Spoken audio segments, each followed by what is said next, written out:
सूरज चव्हाण।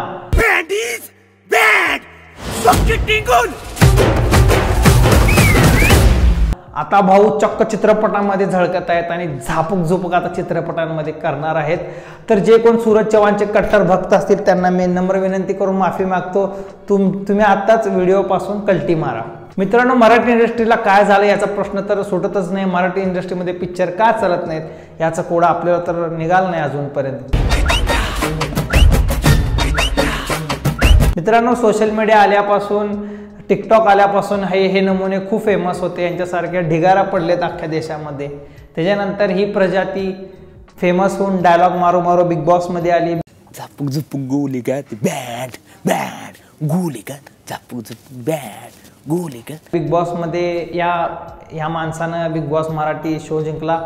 आता पुढं साहेब सिनेमामध्ये आलेले आहेत, काय सांगावं। मी इकडे शिकून 2-2 डिग्र्या घेतोय तरी आमचं काय होईना झालं। आणि हे सेलिब्रिटी म्हणणारे झापूक झुपूक करतात आणि गुलीगत गुळगुळीत डायलॉग म्हणतात आणि फेमस होतात।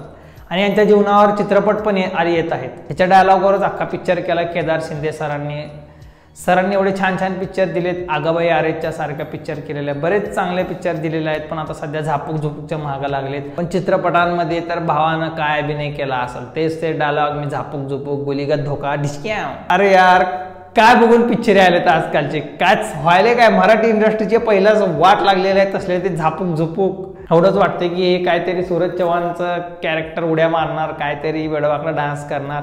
आणि आता हे आपल्याला आवडत नाही। मराठी प्रेक्षकांना माहिती आहे इंडस्ट्रीमध्ये चांगले चित्रपट यायला पाहिजे, तर असे थुकरट चित्रपट येत आहेत। जिओ स्टुडिओनं याचं प्रोडक्शन केलेलं आहे आणि केदार शिंदे साहेबांनी याचं डिरेक्शन केलेलं आहे। आत्तापर्यंत अजून पण ह्याच्या ऑपोजिट कोण हिरोईन असणार आहे? अनुश्री मानेला घेणार आहेत का तुम्ही, का आणि कोण विष्णुप्रिया? माहिती नाही यार। हे रील स्टार टिकटॉकवर एवढी उधम मचायचे, टिकटॉक कडून बिचारे इंस्टाग्रामवर आले, इंस्टाग्रामवर फेमस झाले आणि मिलियनमध्ये फॉलोइंग आहे यांची। आणि इकडे लोक शिक्षण घ्यायलेत, लोकांना जॉब नाही आणि आजकालचे जनरेशन कुणाला पण सेलिब्रिटी करते। असो, झापूक झुपूक चित्रपट 25 एप्रिलला येणार आहे, लवकरच त्याचा ट्रेलर येईल। आजच्या व्हिडिओसाठी एवढंच। व्हिडिओ आवडला असेल लाईक करा, नवीन असाल तर चॅनलला सबस्क्राईब करा। भेटूयात पुढच्या व्हिडिओमध्ये। थँक्यू, धन्यवाद।